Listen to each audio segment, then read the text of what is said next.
आज भी बहुत सारी ब्लू चिप्स कंपनी जैसे कि पीएसओ, ओजीडीसी और पेटीएम, इनके एक शेयर की कीमत चिकन टिक्का के प्राइस से भी कम है। So what are you waiting for? आज ही पाकिस्तान स्टॉक मार्केट में अपना अकाउंट खुलवाइए और इस शानदार मौके का भरपूर फायदा उठाइए। अरे अरे, चिकन टिक्का बाद में खा लेना, पहले अपने फ्यूचर को फाइनेंशियली सिक्योर तो कर लो और जल्दी से पीएसएमयू को ज्वाइन करें और मैसेज करें, क्योंकि मैं पीएसएमयू के प्लेटफॉर्म पर आपका वेट कर रही हूँ।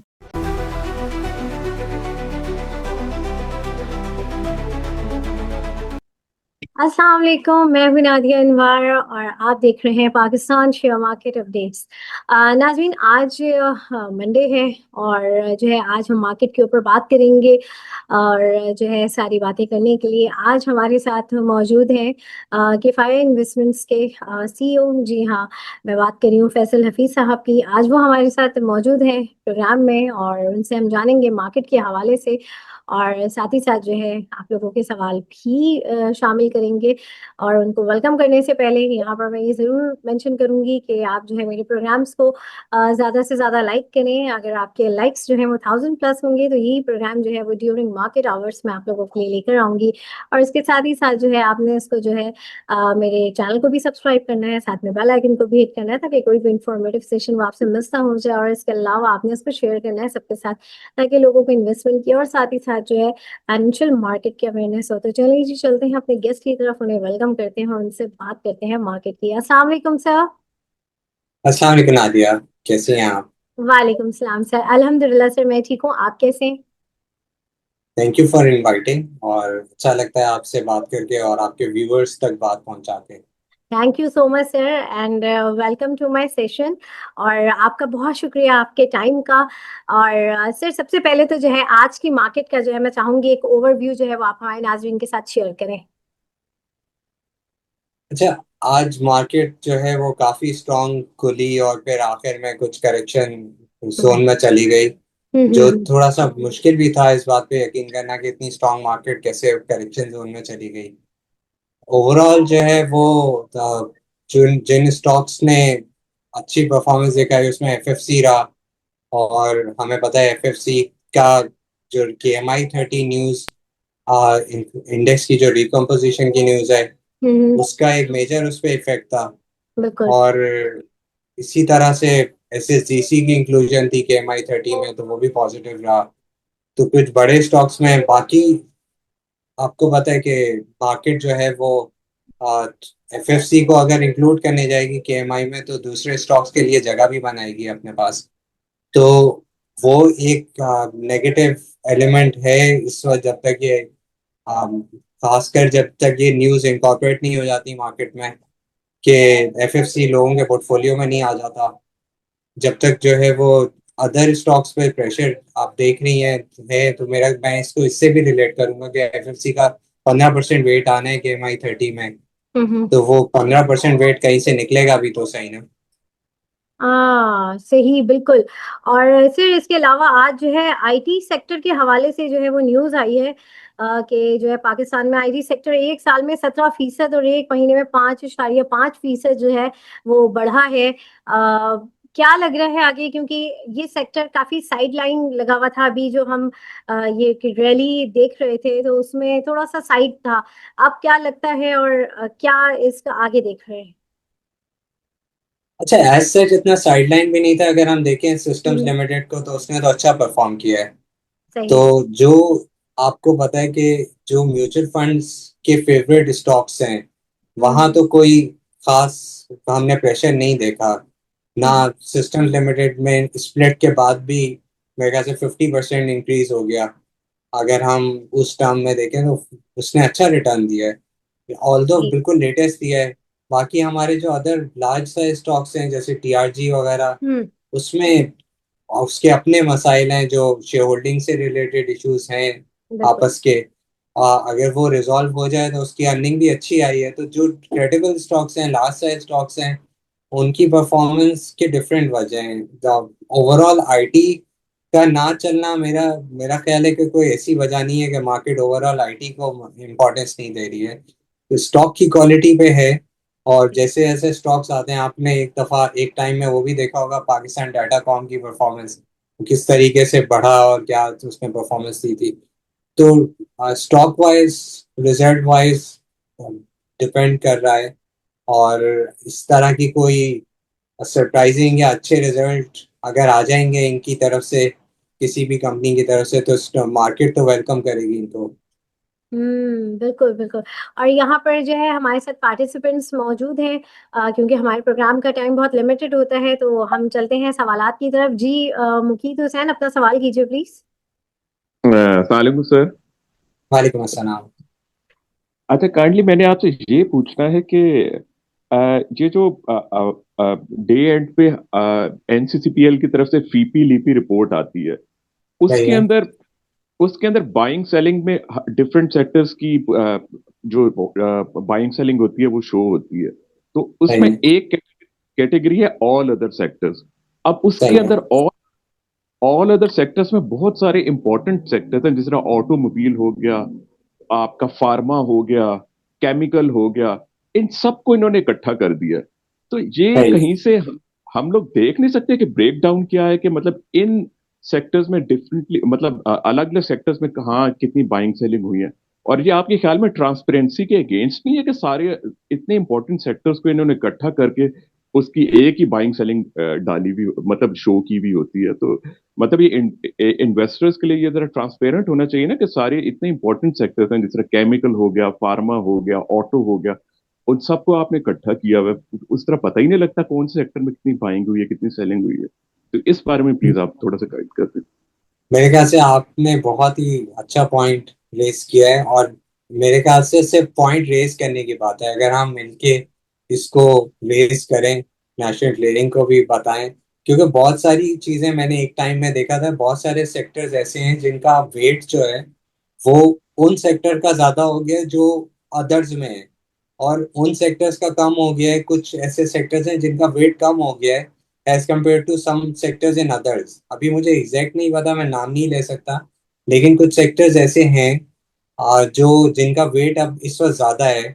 और तो एटलीस्ट उनको तो अब फ्रंट पे आना चाहिए। और जो सेक्टर्स ये जिसका डाटा देते हैं उनका वेट कम हो गया है। शायद फूड है उनमें से जिनका वेट कम हो गया है, और जिनका ज्यादा हो गया है वो मुझे अभी एग्जैक्ट नहीं पता, लेकिन हैं इस तरह के सेक्टर। तो इसको रीवर्क करने की जरूरत है।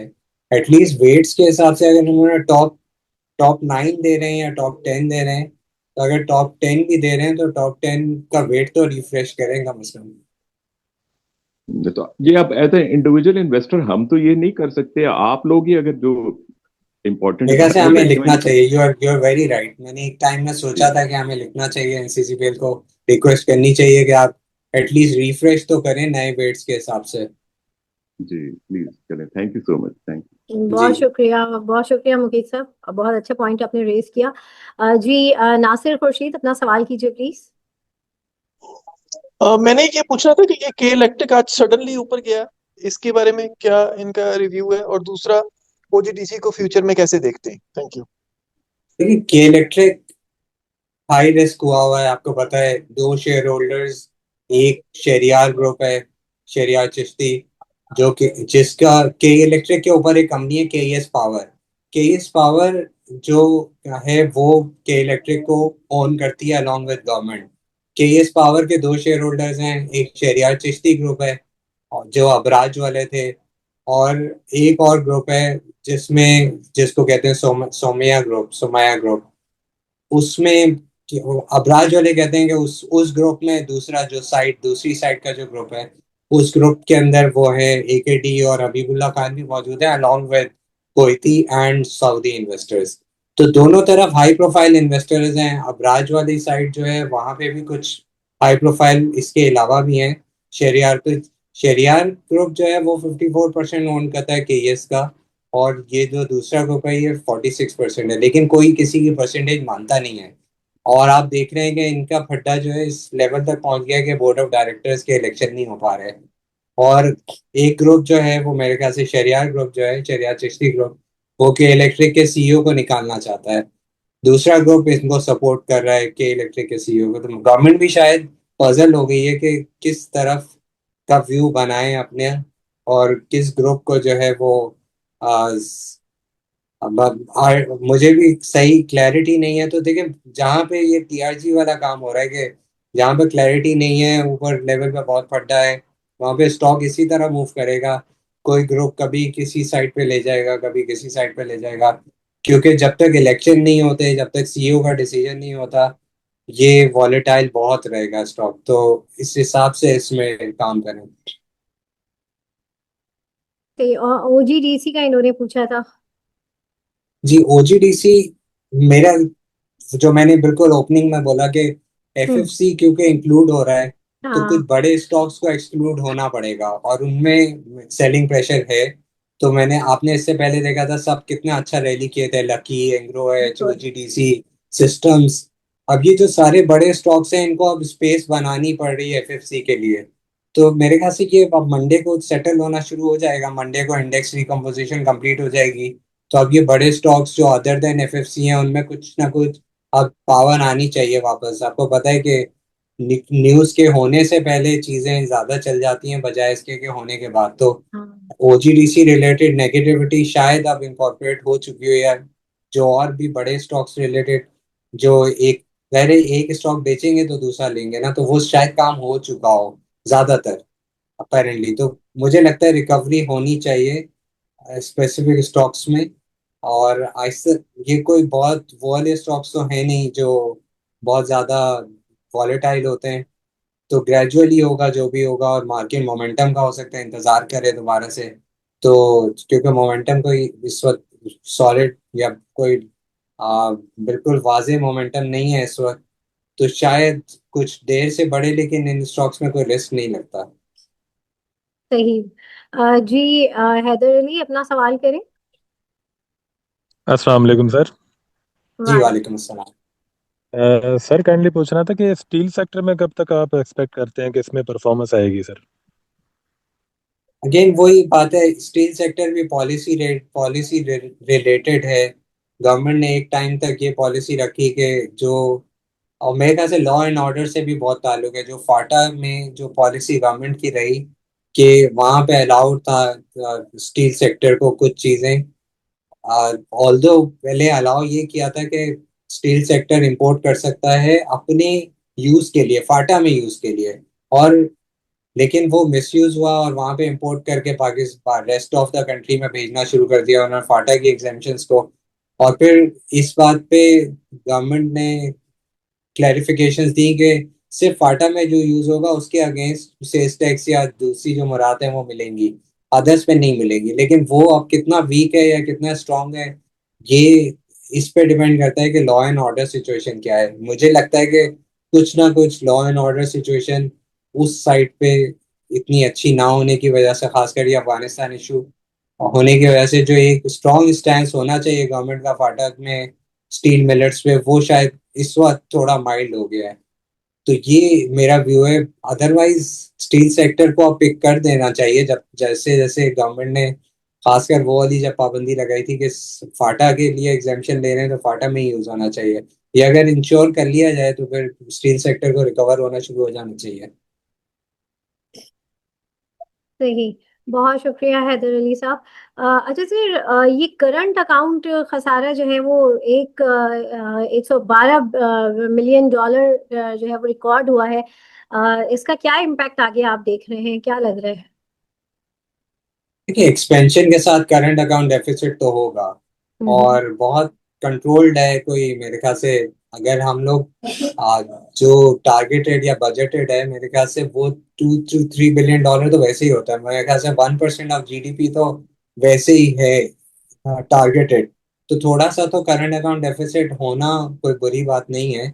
आ, ये एक अलग बात है कि डॉलर पे प्रेशर आया हुआ है, रुपी पे प्रेशर आया हुआ है, सॉरी। तो हम्म। ये एक अलग बात है, लेकिन अदरवाइज जो है वो थोड़ी बहुत डिवैल्यूएशन भी बुरी चीज नहीं है रुपए की, अगर साथ साथ होती रहे तो मेरा ख्याल है करंट अकाउंट डेफिसिट इतना बड़ा नहीं है जिससे परेशान हुआ जाए। सही, बिल्कुल। और सर अब ये मुझे बताएं कि कल की मार्केट को कैसा देख रहे हैं? क्या लग रहा है? पॉजिटिव, इसी तरीके से पॉजिटिव मोमेंटम चलेगा? क्या लग रहे हैं? देखिए, मैं इसी तरह चलूंगा कि स्टॉक्स में अगर हम देखें तो गुंजाइश तो है। और अगर हम कल पे बात करें तो मोमेंटम का इंतजार है। मोमेंटम आज लग रहा था कि कुछ बन गया है, जिस तरह मार्केट सुबह खुली और फिर नेगेटिव क्लोजिंग हो गई, तो यहाँ पे थोड़ा सा कॉशन की दोबारा से मार्केट ने एक वो की है। आ, एक हमें बताया है कि थोड़ा कॉशियस होना चाहिए। लेकिन ये मोमेंटम कल भी बन सकता है। तो अगर मार्केट में इस वक्त अगर मैं देखूं तो 164,500 एक अपर लेवल आ रहा है, जिसके बाद क्रॉस करने पे मार्केट एक अच्छी रैली दे सकती है। लेकिन ये कब होगा, मार्केट में क्या फैक्टर्स होंगे जो इस तरफ लेके जाएगा मार्केट को, ये तो जो जो एक ओवरऑल बिल्टअप है मोमेंटम का, वो ही उसी से डिटरमिन होगा कि म्यूचुअल फंड्स में कैसा फ्लो रहता है। और जैसे मार्केट गिरी थी वो तो इंश्योरेंस कंपनीज की वजह से गिरी थी ना, इंश्योरेंस कंपनीज ने लास्ट टाइम जो बहुत मेजर सेलिंग की थी। तो शायद लोग जो हैं जब से पैसे बोए हुए हैं, अब वो यही देखना चाह रहे हैं कि मार्केट में बाइंग के लिए कौन आता है। तो मिक्स है, कोई बाय कर रहा है, कोई सेल कर रहा है, कोई एक तरफ मोमेंटम नहीं बन रहा है इस वक्त। तो मेरे ख्याल से वेट करना चाहिए। 164,500 का वो लेवल है जिससे ऊपर फिर एक स्ट्रॉन्ग मोमेंटम शायद शुरू हो जाए। हाँ सही। और सर इस वक्त किन स्क्रिप्ट्स को आप रिकमेंड करेंगे, किन सेक्टर्स को रिकमेंड करेंगे इस वक्त जो है हमारे जितने भी इन्वेस्टर्स हैं उनके लिए? ठीक है, हम नॉर्मली ब्लू चिप साइड पे ही रहते हैं। और हम्म। आप एसएसजीसी का रिजल्ट देख सकते हैं, फर्स्ट क्वार्टर का शायद हाँ। अच्छा आ जाए, और अभी नहीं आया है उसका रिजल्ट। तो नॉर्मली सीजनल होता है, तो एक ये देख सकते हैं। दूसरा जो है वो जैसे स्टॉक्स आपको देख रहे हैं ओजीडीसी वगैरह, ये काफी डाउन है अपनी खासकर हाइस से। तो वैल्यूज तो मौजूद हैं इन स्टॉक्स में भी, क्योंकि अब लास्ट टाइम जो इन्होंने डिस्कवरीज की हैं ओजीडीसी पीपीएल वगैरह ने, और रेकोडेक की स्टोरी अलग है, और वो हम्म। सब जो, तो पहली दफा शायद बहुत सालों बाद इन्होंने अपने, हम कहते हैं रिप्लेसमेंट रेशियो, जितना कंज्यूम कर रहे हैं उससे ज्यादा नई डिस्कवरीज हुई हैं कि नहीं। तो पिछले साल पहली दफा ऐसा हुआ कि डिस्कवरीज ज्यादा थी और व्यूज कम हुआ है। तो 2025 was a very good year for these two companies। एक बहुत बड़ी डेवलपमेंट जो ये ऑयल एंड गैस सेक्टर में हो सकती है, वो है जो अभी कतर के साथ हम लोगों ने तय किया है कि कतर के कुछ कार्गोज हम जो है वो बाहर ही सेल कर देंगे। अगर इसकी तरह की कोई डेवलपमेंट हमारी कंपनी वाइज एक बड़ा इम्पैक्ट क्रिएट कर सकती है, क्योंकि अगर बाहर सेल हो जाते हैं, अभी आपको पता है जो एलएनजी है वो उसने एसएनजीपी की पाइपलाइन को चोक किया हुआ है, क्योंकि हम्म। एलएनजी इतनी ज्यादा अवेलेबल है कि एसएनजीपी वो ही दे पा रहा है। तो वो दूसरों से टेक वो गैस ले नहीं पा रहा पीपीएल ओजीडीसी मारी से।